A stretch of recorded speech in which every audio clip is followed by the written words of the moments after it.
यो अपमान गर्ने कसले भनेपछि प्रचण्डजीले 100औं पटक प्रयास गर्दा पनि नरेन्द्र मोदीले भेट्दिनु भएन। यो आज नेपालीको इज्जतमाथि चाहिँ दाग लागेको छ। उहाँको प्रोटोकल नै पुग्दैन, उहाँको हैसियतै पुग्दैन भने त्यति गुलामी गर्नुपर्ने आवश्यकता चाहिँ म देख्दिनँ। एउटा राष्ट्रिय पार्टीको अध्यक्ष जस्ता मान्छे भारत जाँदाखेरि प्रधानमन्त्री एउटा जब प्रधानमन्त्रीले 100औं पटक प्रयास गर्दाखेरि पनि नभेटेर फर्काउनु भनेको नेपालीको इज्जत उड्यो। संघीयता ठिक छ, यही अनुसार मैले नयाँ काम गर्छु भन्छ भने उसले ठग्या हो। किनभने 16 अर्ब रुपियाँ कहाँबाट ल्याउने देखाइदिनुहोस्। 16 खर्ब रुपियाँ कहाँबाट ल्याउने, संघीयता चाहिन्छ भन्ने साथीहरूले त्यसको पनि जवाब दिनुहोस्। ल कहाँबाट ल्याउनुहुन्छ? स्वयं भगवान विष्णु तपाईँको यही धरतीमा आएर नेपालमा आएर प्रदेश पालेर म विकास गर्छु भने उहाँले पनि गर्न सक्नुहुन्न। अलिअलि पैसा पाइहाल्छ, काम नगरे पनि हुन्छ भने त्यस्ता मान्छेले चाहिँ अहिलेदेखि नै त्यहाँ ठेक्काना हाल्दा हुन्छ। किनकि हामी छोड्नेवाला छैनौँ। तिनीहरूले लिएको पैसाको हर्जना सहित तिनीहरूलाई कानुनी कारबाही सहित जेल चलान गर्छौँ। हिजो के थियो हामी जान्दैनौँ, तर अब चल्दैन। यहाँ डिजीको पनि केही चल्नेवाला छैन। त्यहाँ यदि काम भएन भने डिजीमाथि पनि कारबाही हुन्छ। हाम्रा पूर्व प्रधानमन्त्रीज्यू 100औं पटक प्रयास गर्दा पनि नरेन्द्र मोदीले भेट्दिनु भएन। यो आज नेपालीको इज्जतमाथि चाहिँ दाग लागेको छ।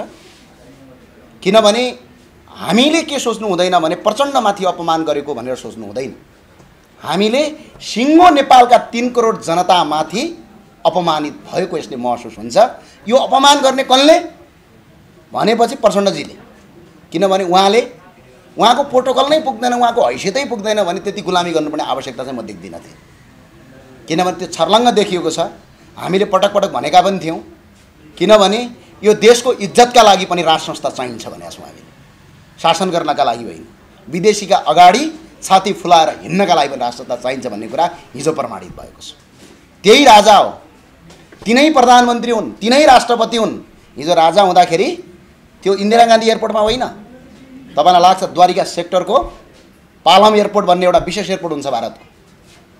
पालम एयरपोर्टमा राजालाई झारेर राष्ट्रपति र प्रधानमन्त्री गेटमा उभिएर नेपालीहरूको सम्मान गर्थे भारतीय। तर आज एउटा देशको पूर्व प्रधानमन्त्री, एकपटक होइन पटक पटक पूर्व प्रधानमन्त्री, बहालवाला सरकारको नेतृत्व गरिरहेको पार्टीको सहकर्मी र एउटा राष्ट्रिय पार्टीको अध्यक्ष जस्ता मान्छे भारत जाँदाखेरि प्रधानमन्त्री एउटा जब प्रधानमन्त्रीले 100औं पटक प्रयास गर्दाखेरि पनि नभेटेर फर्काउनु भनेको नेपालीको इज्जत उड्यो। अब भारतीयले नेपालीलाई त उत्तर प्रदेशका आफ्नो देशका नागरिक भन्दा पनि तल्लो स्तरको सोच्ने भए। यो बेइज्जत, यो व्यवस्थाले बेइज्जत मात्र गराउँछ, देशको अस्तित्व परिवर्तन गर्दैन। यदि कसैले संघीयता ठिक छ, यही अनुसार मैले नयाँ काम गर्छु भन्छ भने उसले ठग्या हो। किनभने 16 अर्ब रुपियाँ कहाँबाट ल्याउने देखाइदिनुहोस्। हामी संघीयतामा ठुलो बहस केही गर्न चाहन्नौँ। यो प्रदेशमा 16 खर्ब रुपियाँ पैसा खर्च भएको छ। 16 खर्ब, यो 6 वर्षमा 16 खर्ब रुपियाँ संघीयतामा खर्च भएको छ। त्यो 16 खर्बको स्रोत के होला देखाइदिनुहोस्। अनि 2074 सालमा नेपालको वैदेशिक ऋण 9 खर्ब थियो, अहिले 18 खर्ब 48 अर्ब छ। 5 वर्षमा डबल भएको छ। 2062 सालमा 29 अर्ब रुपियाँ थियो हाम्रो वैदेशिक ऋण भने आज विदेशबाट ऋण ल्याउने अनि प्रदेश पाल्ने, अनि यही प्रदेशमा हामी चाहिँ नयाँ हो है भन्दै जाने हो भने त्यो पैसाको स्रोत चाहिँ चाहियो। स्रोत कहाँबाट ल्याउने? ल 16 खर्ब रुपियाँ कहाँबाट ल्याउने? संघीयता चाहिन्छ भन्ने साथीहरूले त्यसको पनि जवाब दिनुहोस्। ल कहाँबाट ल्याउनुहुन्छ? अहिले कर यति महँगो छ नेपालमा। अमेरिकामा 33% कर लिन्छ, सबभन्दा महँगो। नेपालमा 298% कर लिन्छ। अझ हामी कर तिरिरहेका छौँ। अझ सरकार कर बढाउने कुरा गर्छ। ल कसरी पाल्ने? ल पाल्ने देखाइदिनुहोस्। त्यसपछि हामी तपाईँको मुद्दामा है ल हैसे गरौँला। होइन भने देश र जनतालाई तपाईँको ढाँट्न पाउने अधिकार कसैको पनि छैन। मुलुकलाई दुर्गतितिर लिने अधिकार कसको पनि छैन। जेलेन्स्की पनि यस्तै थिए, पपुलरै थिए के अरे युक्रेनमा, भटाभट भोट जितेकै हुन् के अरे। तर उहाँको एउटा सामान्य मिस्टेकले गर्दा आज सिङ्गो युक्रेन ध्वस्त भयो। नेपालमा पनि त्यो अवस्था नआउला भन्न सकिन्न। बेलैमा सचेत हुन सबैलाई हार्दिक अपिल र अनुरोध पनि गर्न चाहन्छु।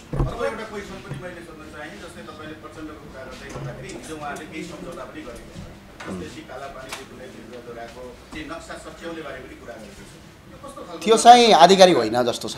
किनभने कसैले फेक बनाएको हुनसक्छ भन्ने छ है। किनभने त्यो आधिकारिक हो जस्तो चाहिँ अब अहिलेसम्म त्यो आधिकारिक हो भनेर प्रचण्डज्यूको सचिवालयले पनि पुष्टि गरेका छैन। त्यो कसैले फेरि त्यहाँ सिग्नेचर पनि छैन देशमा। अब आधिकारिक नभएको कुरो अनाधिकारिक कुरालाई उछाल्नुपर्ने चाहिँ त्यति म आवश्यकता देख्दिनँ।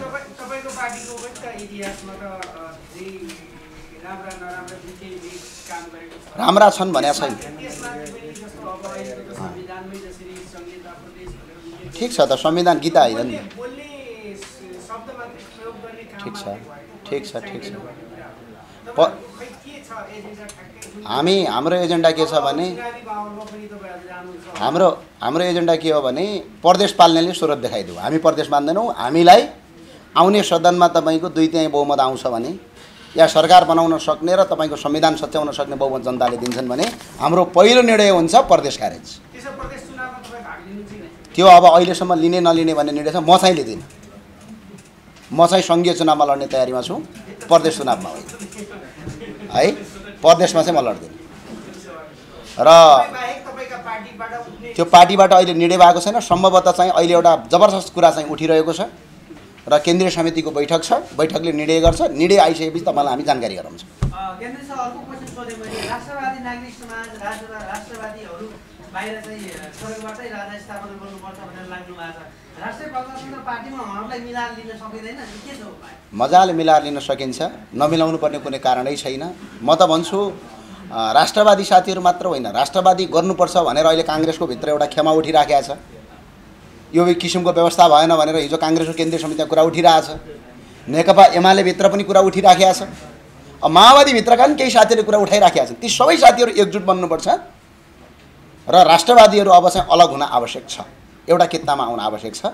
यसका लागि पहल कदमी गर्छौँ र हामीले मुलुकलाई अब आर्थिक रूपमा कसरी धान्ने सोचौँ।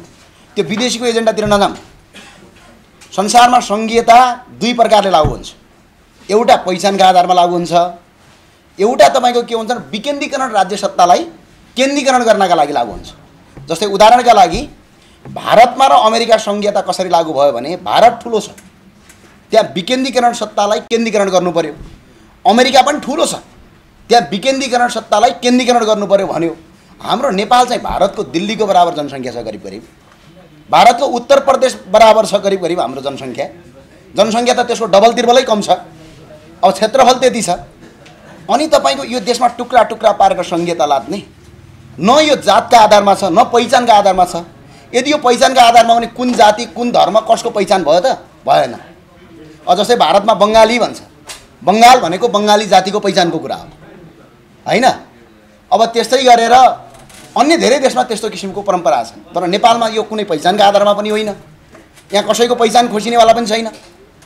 न यो तपाईँको जनसङ्ख्या ज्यादा भयो, सत्ता ज्यादा भयो, त्यसका लागि विकेन्द्रीकरण सत्ता गरेर केन्द्रीकरण गरेर देशलाई कन्ट्रोल गरौँ भने यो त विदेशीको डलर खाएर सीमित फ्रस्ट्रेटेड कार्यकर्ताहरूलाई सेटलमेन्ट गर्नका लागि देशको बजेट उडाउने जुन किसिमको व्यवस्था छ, यसले मुलुक अगाडि बढ्दैन। जोसुकै आओस्। आजको विषयवस्तु चाहिँ के हो भने हामीले कर्णाली, साबिकको कर्णाली यानि कि हुम्ला, मुगु, डोल्पा, जुम्ला, कालीकोटमा बिजुली पुर्याउनु पर्यो भनेर हामीले नेपाल सरकारका श्री माननीय ऊर्जा जलस्रोत तथा सिँचाइ मन्त्री पम्फा भुषालज्यूलाई मिति 2069 साल असार 24 गतेका दिनमा हामीले 7वटा जवाबसहितको स्पष्टीकरण सोधेका थियौँ। त्यो जवाबसहितको स्पष्टीकरण हामीलाई मन्त्रीज्यू र उहाँको सम्बन्धित विभाग नेपाल विद्युत प्राधिकरणले 2069 साल 3 महिना 28 गतेका दिनमा हामीलाई लिखित जवाब दिएको छ। यो हो हाम्रो लिखित जवाब। र त्यसै गरी त्यो लिखित जवाब अन्तर्गत रहेर त्यतिखेर हामीलाई वाचा पनि गरिएको छ र यहाँ लेखेर पनि दिएको छ। 33 केबी को विद्युत प्रसारण लाइनका लागि कालीकोटको मान्मादेखि जुम्लासम्म साउनको पहिलो हप्तामै ठेक्का खोल्ने र त्यस अन्तर्गत रहेर बिजुली लिने भनेर भनिएको थियो। त्यो अन्तर्गत बसेर हिजो मात्रै बेलुका नेपाल विद्युत प्राधिकरण कर्णाली प्रदेशले केपीओ 2078-78-79 कालीकोट जुम्ला 33 केबी को लाइनको हिजो ठेक्का खोलेको छ र यसका लागि चाहिँ नेपाल सरकारलाई सम्बन्धित नेपाल विद्युत प्राधिकरण र आन्दोलनमा सहभागी मित्रहरू र त्यो आन्दोलनलाई जनतामाझ पुर्याउनु हुने तपाईँ पत्रकार मित्र साथीहरू र यसलाई साथ र समर्थन गर्ने देशमा रहेर प्रत्यक्ष रूपमा र अप्रत्यक्ष रूपमा जसले सहयोग गर्नुभयो सबैलाई म धन्यवाद व्यक्त गर्न चाहन्छु। अब जुम्लालाई 11 केबी को विद्युतीय प्रसारण लाइनबाट जसरी दुःख दिएको थियो यसको अन्त्यका लागि अब 6 महिनादेखि 1 वर्षभित्र 33 केबी को विद्युतीय प्रसारण लाइन जुम्लामा जाने भनेर हिजो मात्र ठेक्का खोलिएको छ। यसका लागि म नेपाल विद्युत प्राधिकरणको टिम र माननीय ऊर्जा मन्त्रीज्यूलाई म विशेष धन्यवाद भन्न चाहन्छु। र साथै अहिले यो 33 केबी को विद्युतीय प्रसारण लाइनले मात्र हुँदैन। हामीले जवाफमा आएका थियौँ कर्णालीका मान्छे यो देशको नागरिक हुन् कि होइनन्, हामी वास्तवमा यो नेपालको नागरिक हो या होइन, यदि हो भने भारतमा बिजुली बेच्दा कर्णाली अन्धकार किन छ? आज देशभरि 95% विद्युत पुग्यो भनिरहँदाखेरि कर्णालीमा 99% विद्युत पुगेको छैन। यो किसिमको अवस्थाबाट राज्यले जसरी हामीमाथि सौतेनी व्यवहार गरेको छ त्यो व्यवहारबाट माथि निस्कनका लागि हामीले क्वेसन गरेका थियौँ, त्यसको जवाफ दिनुभएको छ। त्यो जवाफ अन्तर्गत रहेर पहिलो काम 33 केबी को विद्युतीय प्रसारण लाइन हिजो ठेक्का खोलिएको छ र सम्बन्धित ठेकेदार कम्पनी लगायत विभिन्न छिटोभन्दा छिटो जसले काम गर्छ ती ठेकेदार कम्पनीलाई पनि म अनुरोध गर्न चाहन्छु, आग्रह गर्न चाहन्छु।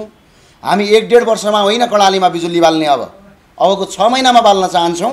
त्यस अन्तर्गत रहेर छिटोभन्दा छिटो तपाईहरू कामका लागि अगाडि बढ्दिनौ न, सरकारी निकायले सहयोग गर्दिनौ न र हामी तमाम कर्णालीवासी दाजुभाइ दिदीबहिनीहरू त्यो काम चाहिँ द्रुतगतिमा बन्या छ कि छैन, भएको छ कि छैन प्रत्येक महिना हामी निगरानी गर्नेछौँ। र यसका लागि र अझै हामीले कर्णालीमा 10 देखि 15 मेगावाटको बिजुली उत्पादन गर्नुपर्ने छ र कर्णाली जलस्रोतको सबैभन्दा बढी नेपालको सबभन्दा बढी जलस्रोत उत्पादन गर्ने ठाउँ हो। त्यसका लागि विद्युतीय प्रसारण लाइन चाहिन्छ।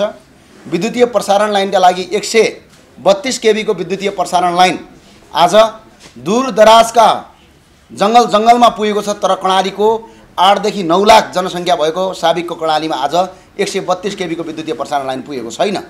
यसका लागि पनि छिटोभन्दा छिटो टेन्डर हायर गर्नका लागि, छिटोभन्दा छिटो काम गर्नका लागि हामी अपिल र अनुरोध गर्न चाहन्छौँ। र साथै 132 केबी को विद्युतीय प्रसारण लाइन यदि जुम्लासम्म या कर्णालीका जिल्ला हुम्लासम्म यदि पुर्याउन सकियो भने त्यहाँबाट उत्पादन हुने बिजुलीलाई ल्याएर नेपालको अन्य ठाउँमा पनि बेच्न सकिन्छ।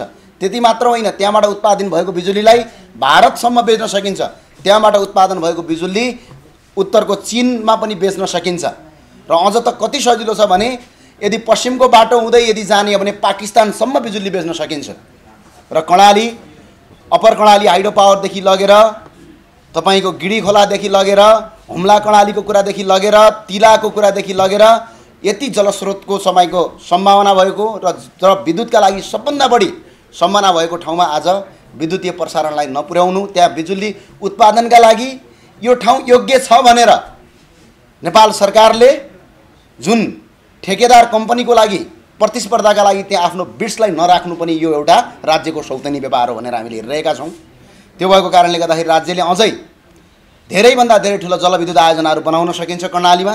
त्यसका लागि नेपाल सरकारले छिटोभन्दा छिटो त्यसको अध्ययन गरी, भौगोलिक अध्ययन गरी ती छिटोभन्दा छिटो हामीलाई कर्णालीका अन्य प्राइभेट सेक्टरले पनि बिजुली उत्पादन गर्नका लागि त्यो ठाउँमा आवश्यकता छ भनेर सरकारी तर्फबाट त्यो टुङ्ग्याइयोस्।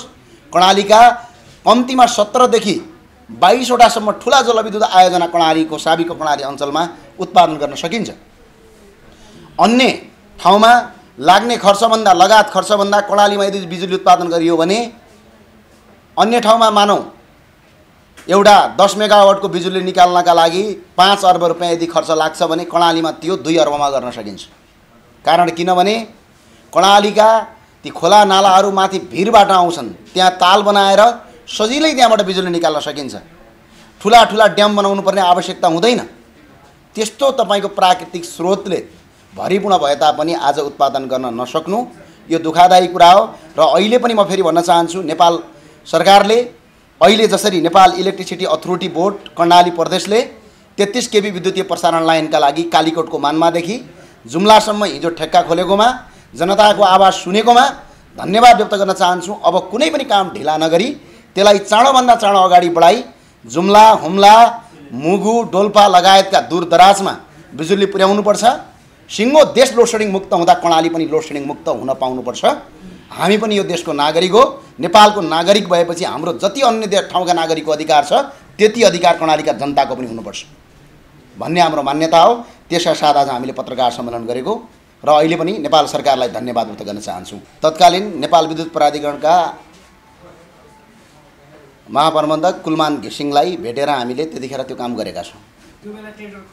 त्यतिखेर टेन्डर खुलेर हामीले त्यतिखेर टेन्डरको आह्वान पनि गरेका थियौँ।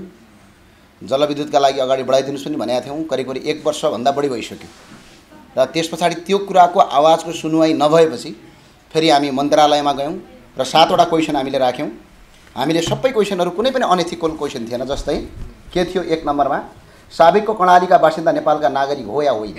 यदि हो भने देशभरि विद्युत उपलब्ध हुँदा भारतलाईसम्म विद्युत बेच्दा पनि कर्णालीमा विद्युत किन पुग्न सक्दैन? अर्को, भारतमा दैनिक 178 मेगावाट विद्युत प्रति युनिट 11 रुपियाँ 2 पैसामा बेच्न छोडेर हामी कर्णालीवासीलाई प्रति युनिट 13 रुपियाँमा बेच्ने कि नबेच्ने? हामी निःशुल्क होइन किनेर बाल्छौँ। कर्णाली स्वास्थ्य विज्ञान प्रतिष्ठानमा दैनिक 250 लिटर डिजेलबाट दैनिक करिब 38,000 रुपियाँको तपाईको ऊर्जा खपत हुन्छ। त्यसको समाधान गर्ने कि नगर्ने? 1 वर्षमा करिब 75 अर्ब 10 करोड बजेट ऊर्जा क्षेत्रमा हुँदा हामी कर्णालीका 5 जिल्लालाई, साबिकको कर्णालीका 5 जिल्लालाई 3 अर्ब बजेट छुट्याएर 10 मेगावाट विद्युत उत्पादन गर्ने वा नगर्ने भनेर वा कहिले उत्पादन गर्ने भनेर हामीले यस्तै तपाईको 7वटा क्वेसन सोधेका थियौँ। त्यो 7वटा क्वेसनको जवाफ आएको छ। जवाफमा लिखित प्रतिबद्धता पनि छ र 10 देखि 15 मेगावाट बिजुली उत्पादन गर्नका लागि अबको 3 वर्षमा सक्ने भनेर लिखित जवाफ दिएको छ र 33 केबी विद्युतीय प्रसारण लाइनका लागि साउनको पहिलो हप्ताबाट बिट खोल्ने भनेर लेखिएको छ। त्यस अन्तर्गत रहेर हिजो सरकारले साउनको पहिलो 1 गतेकै दिनमा 33 केबी विद्युतीय प्रसारण लाइनका लागि लाइन खोलेको छ। हामी हिजो पनि छौँ, आज पनि छौँ र भोलि पनि छौँ। सिङ्गो कर्णालीका लागि मात्र होइन, जहाँ दूरदराजमा आज राज्यले अपेक्षित गरिएको छ त्यसका लागि हामी खडा भएर लडिरहेका छौँ।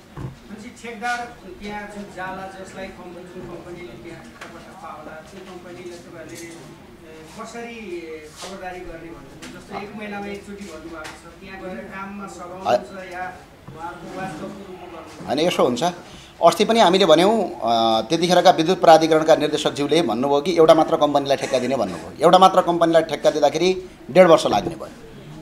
हामीले भन्यौँ एउटा होइन 3टा भन्दा बढीलाई ठेक्का दिनुहोस्, तर हिजो 2वटा ठेक्का आह्वान गरिएको छ। यसको मतलब 1 वर्षभित्र गर्न सकिन्छ भन्ने हो। किनभने एउटा कम्पनीले गर्दाखेरि समय ज्यादा लाउँछ भने 2टाले गर्दाखेरि समय कम लाग्छ। र यसका लागि हामीले के गर्छौँ भने निगरानी गर्छौँ। त्यहाँका बिजुलीका पोलहरू कहाँ पुगे, हरेक महिना काम कति भयो, काम के कारणले रोकियो, के छ भने कतिपय ठाउँमा तपाईँको बहानाबाजी गर्ने एउटा चलन छ नेपालमा ठेकेदारहरूको। त्यो बहानाबाजी चल्दैन।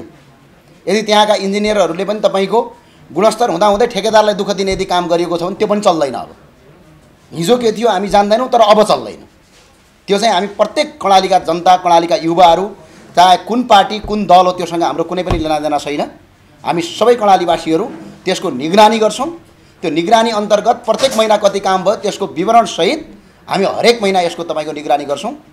र ठेकेदार कम्पनीले बेलैमा काम गर्न सकेन, केही भएन, यदि गर्न खोजेन, यदि अड्काउन कोही ठेकेदार कम्पनीले यसो ठेक्का हालिहालौँ, अलिअलि पैसा पाइहाल्छ, काम नगरे पनि हुन्छ भने त्यस्ता मान्छेले त अहिलेदेखि नै त्यहाँ ठेक्का नहाल्दा हुन्छ। किनकि हामी छोड्नेवाला छैनौँ। तिनीहरूले लिएको पैसाको हर्जनासहित तिनीहरूलाई कानुनी कारबाहीसहित जेल चलान गर्छौँ। यसका लागि हामीले पहिला ट्राई पनि गरिसकेका छौँ। तत्कालीन तपाईँको ठेकेदार शारदा अधिकारीजीले रोडमा तपाईँको सुनाकोटीको रोडमा त्यो नगरेपछि हामीले उहाँको पैसासम्म फिर्ता ल्याइदिएका छौँ। यदि त्यो मानिएन भने जेलसम्म जानुपर्छ भनेर वातावरण तय गरेका छौँ। त्यो कर्णालीमा पनि हुन्छ, त्यसमा दुई मत छैन।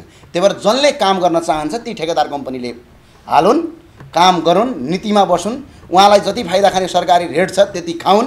तर ठेक्का लिएर पार्टीको नेता र कार्यकर्ता हुँ भनेर ओहो मैले त प्रधानमन्त्री चिनेकै छु, प्रधानमन्त्री मेरै पार्टीका मान्छे हुन्, अर्थात् मैले यो मन्त्री चिनेकै छौँ, अर्थात् यो डिजी चिनेकै छौँ। यहाँ डिजीको पनि केही चल्नेवाला छैन। त्यहाँ यदि काम भएन भने डिजीमाथि पनि कारबाही हुन्छ। किनभने ठेकेदारलाई पनि सहयोग हो, सरकारलाई त विशेष धन्यवाद पनि हो, ठेकेदारलाई पनि सहयोग हो। काम गर्नेका लागि त सुन्न सुगन्ध भयो, अल्छी गरेर खानेलाई तपाईँको कान ऐठाउने नै भयो कि यो। खै तपाईँले आसम्म ठोकेको छैन, मैले त्यस्तो केही नर्म नै छैन।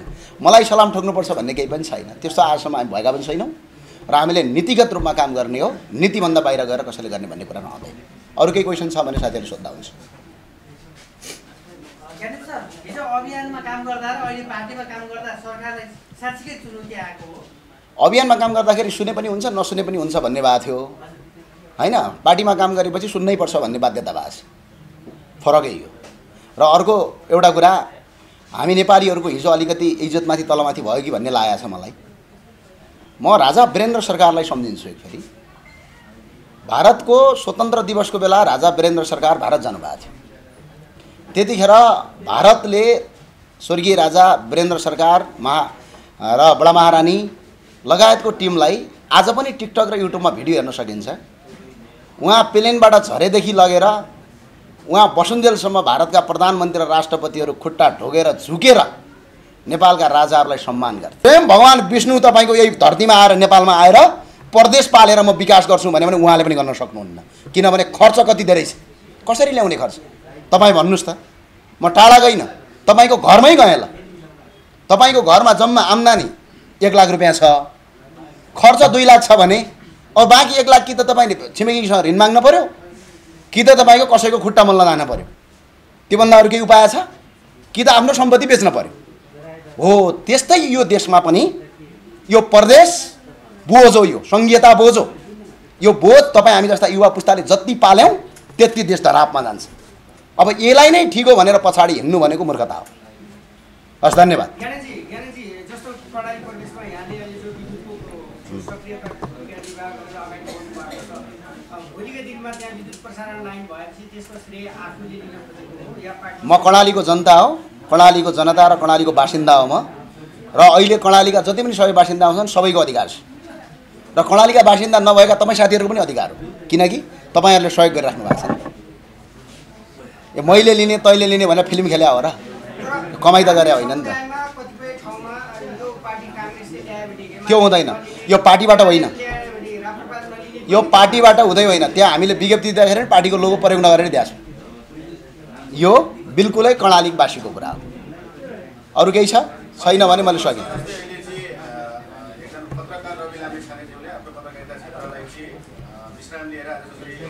राष्ट्रिय स्वतन्त्र पार्टी स्थापना गर्दै गर्दा तपाईँले पनि उहाँलाई शुभकामना दिनुभएको छ। तपाईँको पार्टीले आज धर्मनिरपेक्ष नमान्ने, सङ्घीयता नमान्ने, राजा उहाँले नमान्ने, तपाईँहरूले मान्ने जस्तै कुरामा धेरै बाँचिएको छ। अलग छ उहाँको, हाम्रो एजेन्डा अलग छ। एजेन्डालाई के भन्नुहुन्छ? म व्यवस्था परिवर्तन होइन अवस्था परिवर्तन गर्न मात्र आएको भन्दै राखेर आज देश दौरामा हुनुहुन्छ। नेपाली जनताले एकचोटि प्रश्न अनि यसो छ, अब प्रचण्डज्यूले पनि व्यवस्थासँगै अवस्था पनि गरे हुन्। अब प्रचण्डज्यूको र उहाँको एजेन्डा करिब एउटै छ हैन।